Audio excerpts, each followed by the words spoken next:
नमस्कार, मैं हूं आपके साथ इश्तियाक अहमद और आप देख रहे आर्य न्यूज। स्वागत है आपका उत्तराखंड के खास बुलेटिन में। रुक करेंगे उत्तराखंड की तमाम खबरों की तरफ।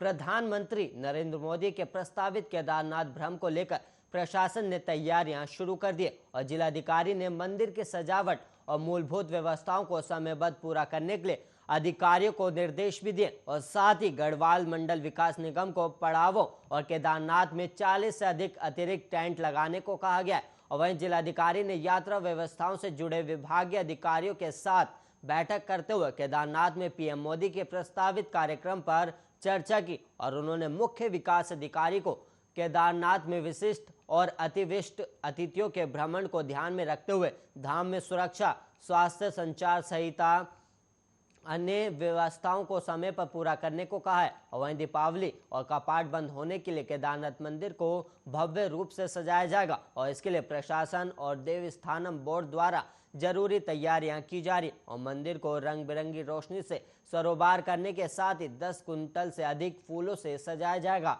और साथ ही मंदिर परिसर और मंदिर के चारों तरफ घी के दिए जलाए जाएंगे और साथ ही मंदिर परिसर के मध्य में भव्य रंगोली भी बनाई जाएगी और मंदिर को रंग बिरंगे झालर से भी सुशोभित किया जाएगा।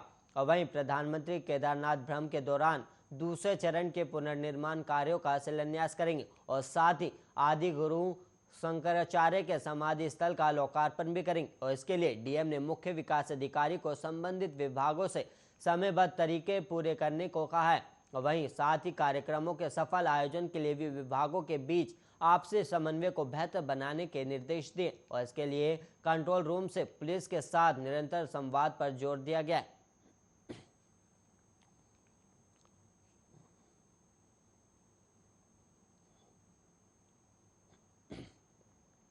और वहीं उत्तराखंड में आए आपदा को लेकर राज्य सरकार की पहली प्राथमिकता आपदाग्रस्त इलाकों में हालत सामान्य हो और जल्द से जल्द आपदा प्रभावित लोगों को सहायता देना।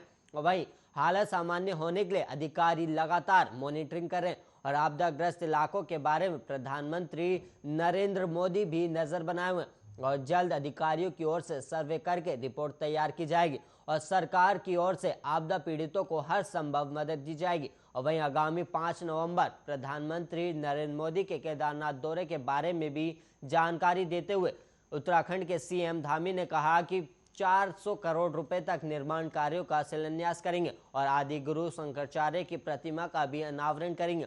और वहीं भव्य केदारपुरी में हुए विभिन्न योजनाओं का शिलान्यास और लोकार्पण भी किया जाएगा। और वहीं पीएम मोदी के दौरे को लेकर तैयारियां की जा रही है और राज्य में बीते दिनों आए भारी आपदा ने जहां पूरी तरह से जनजीवन को अस्त व्यस्त कर दिया, वहीं अब सूबे के मुखिया पुष्कर सिंह धामी ग्राउंड जीरो पर रहकर हालातों का जायजा ले रहे हैं। और वहीं आपको बता दें कि मुख्यमंत्री लगातार प्रदेश के आपदाग्रस्त जिलों में जाकर स्थानीय लोगों से मुलाकात कर आपदा राहत बचाव कार्यों की समीक्षा भी कर रहे हैं। और वहीं मुख्यमंत्री धामी आपदाग्रस्त इलाकों का दौरा पूरा कर देहरादून पहुंचे, जहां उन्होंने मीडिया से बातचीत करते हुए कहा कि प्रदेश में हालत सामान्य होते जा रहे और राहत कार्य भी तेजी के साथ चलाया जा रहा है। और उन्होंने बताया कि सभी जिलों के प्रभारी मंत्री लगातार हालत पर नजर बनाए हुए और इसके साथ ही बीजेपी प्रदेश अध्यक्ष सहित सभी कार्यकर्ता भी लोगों तक राहत पहुंचाने का काम करें। और वहीं सीएम ने कहा कि जल्द ही स्थितियां सामान्य हो जाएंगी। वहीं अखिल भारतीय अखाड़ा परिषद अध्यक्ष की कुर्सी के लिए मचे घमासान ने सोमवार को इतिहास बना दिया और कुर्सी 1 और अध्यक्ष 2 बनाए गए। और वहीं 8 साल पहले भी परिषद में 2 फाड़ हुए, लेकिन दोनों ही अध्यक्ष हरिद्वार के नहीं थे और इस बार दोनों गुटों के अध्यक्ष हरिद्वार के बने और इससे संत समाज ही नहीं बल्कि नेता और सरकारें भी असमंजस में फंस गए। अखाड़ा परिषद संतों की सर्वोच्च संस्था है। नेता हो या अभिनेता, संतों के दर्शन और आशीर्वाद के लिए अखाड़ों में लाइन लगती है, लेकिन संतों में कुर्सी की आपसी खींचतान से स्थानीय विधायक से लेकर सरकार के मंत्रियों ने खुद को अलग रखा है। और वहीं अखाड़ा परिषद के ब्राह्मण अध्यक्ष श्रीमंत नहेंद्र गिरी के आकस्मिक निधन के बाद संतों की राजनीति और कुर्सी का झगड़ा अखाड़ों से बाहर आया और झगड़े ने इतिहास की पुनरावृत्ति कर दी। और वहीं कुल 13 अखाड़ों में 2 फाड़ हुए और 7 अखाड़ों ने 21 अक्टूबर को महानिर्वाणी के सचिव श्री महंत रविंद्र पुरी को अध्यक्ष और बैरागी अखाड़े के राजेंद्र दास को महामंत्री चुन लिया। और इन 7 अखाड़ों में शामिल निर्मल अखाड़े में भी 2 फाड़ हुए और महंत रेशम सिंह और उनके संतों ने परिषद की मौजूदा कार्यकारिणी को समर्थन दे दिया।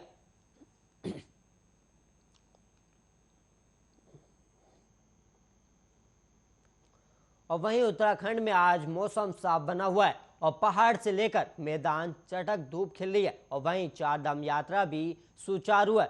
यमुनोत्री हाईवे पर जान की चट्टी से पैदल मार्ग पर आवाजाही सुचारू है। और वहीं आज मंगलवार को सुबह से सभी, और वहीं आपको बता दें कि अभी तक 350 यात्रियों ने मां यमुना के दर्शन किए। और यमुना के पुजारी कुलदीप उनियाल और जानकी चट्टी पुलिस चौकी इंचार्ज गंभीर तोमर ने बताया कि दोपहर तक यात्रियों की आवाजाही में बढ़ोतरी होती है। और बद्रीनाथ धाम में भी तीर्थयात्री की संख्या लगातार बढ़ रही है और सुबह 10 बजे तक 2230 तीर्थयात्रियों ने भगवान बद्रीनाथ के दर्शन किए। और वहीं अतिवृष्टि से चमोली जनपद में ग्रामीण क्षेत्रों को यातायात से जोड़ने वाले 22 संपर्क मार्ग अभी भी अवरुद्ध है। और वहीं भारत तिब्बत सीमा क्षेत्र के गांव के लोग अपने शीतकालीन प्रवास की ओर लौटने लगे और घाटी में भोटिया जनजाति के ग्रामीण निवास करते हैं। और वहीं ग्रामीण प्रति वर्ष 20 अक्टूबर से निचले क्षेत्रों की ओर लौटने लग जाते हैं, लेकिन इस बार हाईवे अवरुद्ध होने के कारण लौट नहीं पा रहे थे। और रविवार रात को हाईवे सुचारू होने के बाद सोमवार से ग्रामीणों का शीतकालीन प्रवास की ओर लौटना शुरू हो गया। और नीति गांव के मां भगवती के पुजारी ब्रिजमोहन खाती वचन सिंह खाती का कहना है कि घाटी का प्रसिद्ध लासपा मेला संपन्न होने के बाद अब ग्रामीण अपने शीतकालीन प्रवास की ओर लौटना शुरू हो गए। और वहीं बापा गांव के धर्मेंद्र पाल, मनोज पाल, धीरेन्द्र सिंह गरोडिया और प्रेम सिंह फोनिया का कहना है कि मरारी हाईवे के बंद होने के चलते वो निचले क्षेत्रों में लौट नहीं पा रहे थे।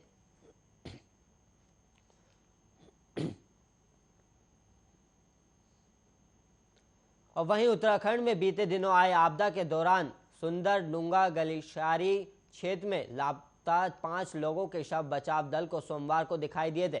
और वहीं शव बर्फ में दबे हुए और भारी बर्फबारी और मौसम खराब होने के कारण शवों को वहां से निकालना संभव नहीं हो पाया था। इसलिए आज फिर एसडीआरएफ की टीम शवों को वहां से निकालने की कोशिश करी। और वहीं ट्रैकिंग दल के एक सदस्य की दल को अब भी तलाश है। और वहीं लापता ट्रैकिंग दल में 5 ट्रैकर और 1 गाइड शामिल था। और जिला प्रशासन की ओर से जानकारी दी गई है कि खोजबीन के लिए गए एसडीआरएफ के 13 सदस्य दल ने सोमवार को देवीकुंड क्षेत्र में नाकुंड और भनार के समीप पहुंचकर 3 किलोमीटर की परिधि में खोजबीन की, लेकिन इस दौरान 5 शव ही दिखे और छठे ट्रैकर की जानकारी नहीं मिल सकी। और वहीं उसकी खोज के लिए आज फिर से बचाव अभियान चलाया जाएगा। और मलबे में दबे डूंगी गांव के 2 लोगों का आज 8वें दिन बाद भी कोई पता नहीं चल पाया। और अब खोज के लिए एसएसबी के साथ ही डॉग स्क्वाड भी उनकी खोज में जुटी हुई है। और ग्राम प्रधान नरेंद्र बिष्ट ने बताया कि पिछले दिनों अतिवृष्टि के दौरान ग्राम पंचायत डुंगरी के आलयू टोक में पानी की खराब लाइन ठीक करने गए गांव के 2 लोग पहाड़ से आए मलबे के नीचे दब गए थे। और सूचना पर एसडीआरएफ और एनडीआरएफ सहित रेगुलर पुलिस राजस्व विभाग की टीमें राहत और बचाव कार्य में लगी रही। और इस बीच सीएम ने भी डुंगरी गांव पहुंचकर लापता युवक के परिजनों से मुलाकात कर प्रशासन को निर्देश दिए कि राहत और बचाव कार्य में कोई भी कोताही नहीं बरती जाए। लेकिन तमाम कोशिशों के बाद भी दोनों लोगों का कुछ पता नहीं लग पाया। वहीं एसएसबी की टीम और देहरादून से डॉग स्क्वाड की घटनास्थल पर दोनों लापता युवक की तलाश में जुटे हुए हैं।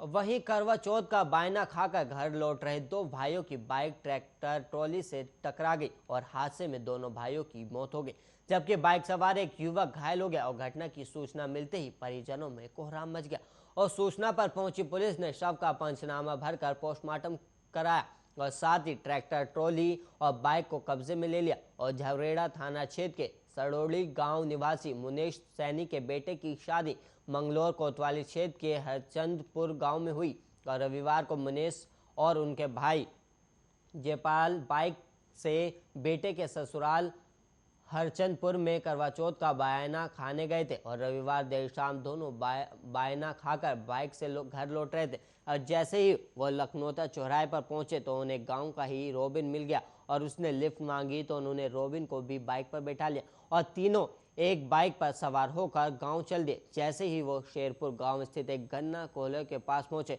तो सामने से आ रही कार को बचाने के चक्कर में बाइक सड़क किनारे खड़ी ट्रैक्टर ट्रॉली में जा टकराई और तीनों सड़क पर जा गिरे और चीख पुकार मचा दी। और वहीं आवाज सुनकर गन्ना कोल्हे संचालक मौके पर पहुंचे और सूचना लखनौता पुलिस चौकी पर दी गई और पुलिस मौके पर पहुंची और तीनों को एम्बुलेंस से रुड़की सिविल अस्पताल पहुंचाया गया और यहां डॉक्टरों ने मुनेश और जयपाल को मृत घोषित कर दिया, जबकि रॉबिन की हालत खतरे से बाहर बताई। और पुलिस ने घटना की सूचना मृतकों के परिजनों को दी तो कोहराम मच गया और वहीं आनंद फानंद परिजन रुड़की सिविल अस्पताल पहुंचे।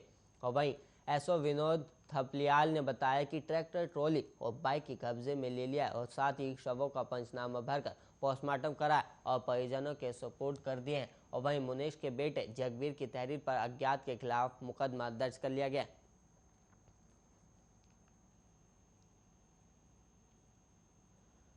और वहीं मसूरी के क्यारकोली गांव के पास सोमवार को दर्दनाक हादसा हो गया और मछली तालाब के किनारे खेलते समय दो मासूम भाइयों की उसमें डूबने से मौत हो गई और घटना के बाद से परिवार में मातम छाया हुआ। और जानकारी के अनुसार बच्चों के पिता तालाब के पास स्थित फार्म हाउस में नौकरी करते थे और सोमवार को वो काम पर गए थे और उनके साथ उनके 5 साल और 3.5 साल के दोनों बेटे भी चले गए और दोनों वहां खेल रहे कि अचानक पैर फिसलने से वो तालाब में गिर गए और आनंद फानंद में बच्चों को ग्रामीणों की मदद से अस्पताल पहुंचाया गया, लेकिन वहां डॉक्टरों ने दोनों बच्चों को मृत घोषित कर दिया। और भट्टा गांव आयुर्वेदिक अस्पताल की डॉक्टर निधि गुरुंग ने बताया कि जब तक बच्चों को लाया गया दोनों की मौत हो चुकी थी।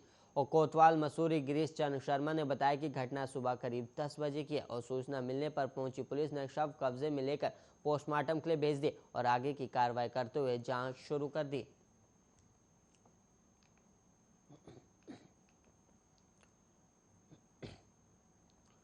आतंक के पनाहगार तालिबान का शासन अब अफगानिस्तान पर कायम हुआ तो माना यह जा रहा था कि भारत तालिबान का समर्थन नहीं करेगा, लेकिन तस्वीरें कुछ बदली और तालिबान के प्रति भारत का रवैया थोड़ा नरम पड़ा है। आइए इस रिपोर्ट के में जानते हैं कि वो क्या वजह है।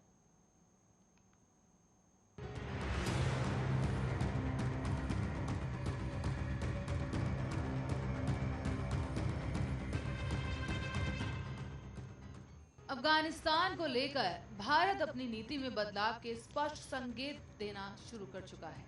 पहले दोहा में भारतीय राजदूत की तालिबान प्रतिनिधि से मुलाकात और अब मॉस्को में विदेश मंत्रालय के संयुक्त सचिव की तालिबान प्रतिनिधियों के साथ बैठक। भारत ने अफगानिस्तान में मानवीय सहायता की बात भी स्वीकार कर ली। साथ ही आर्थिक और कूटनीतिक संबंध बेहतर करने पर भी जोर दिया गया।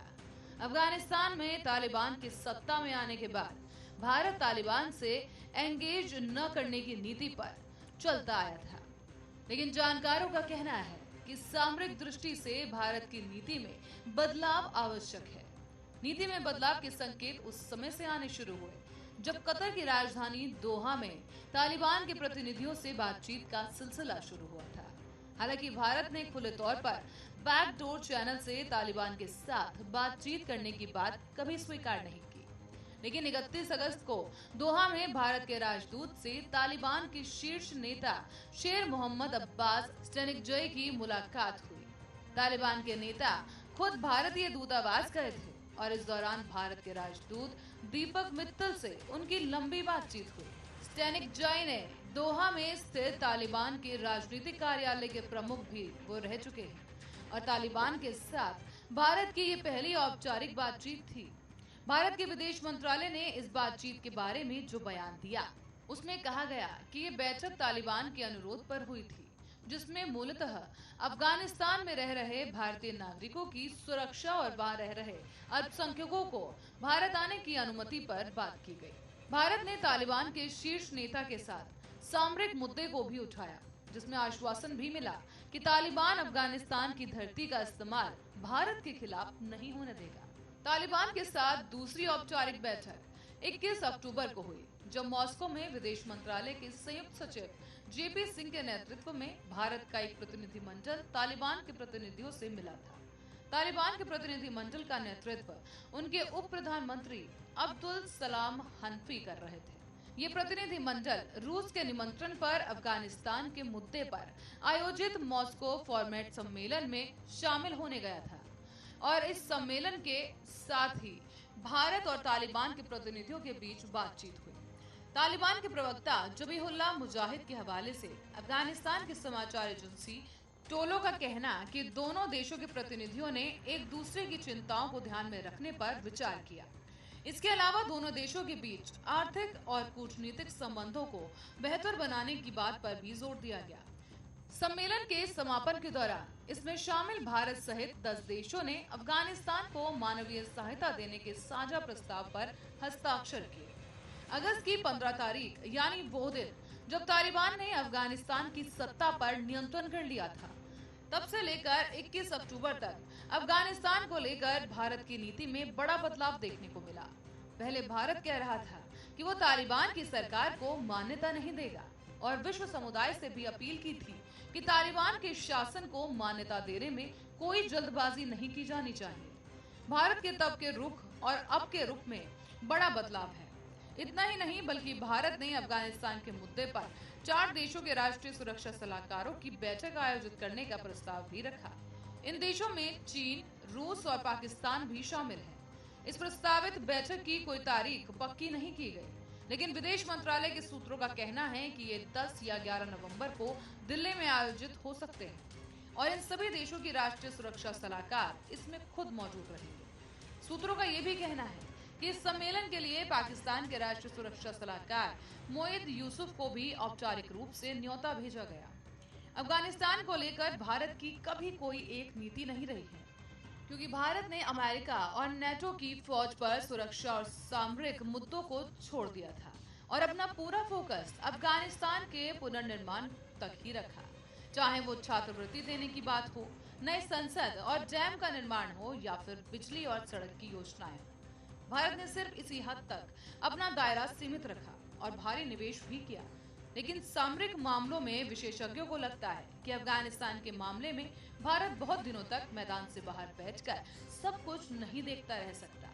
वो भी ये मानते हैं कि तालिबान अपना शासन नियम से चलाए, कहते रहने से, उसका इंतजार करते रहने से भारत को कुछ हासिल भी नहीं हो सकता।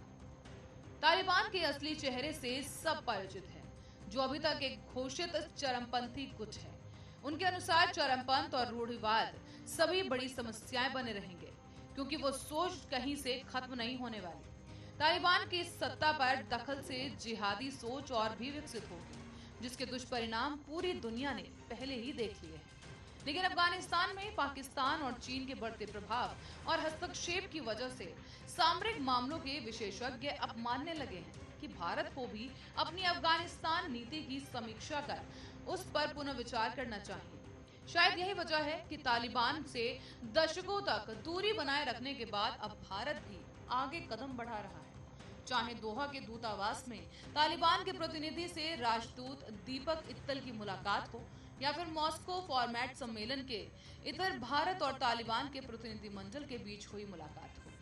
अफगानिस्तान को लेकर भारत के रुख में बदलाव या फिर नीति में बदलाव स्पष्ट रूप से झलकता है।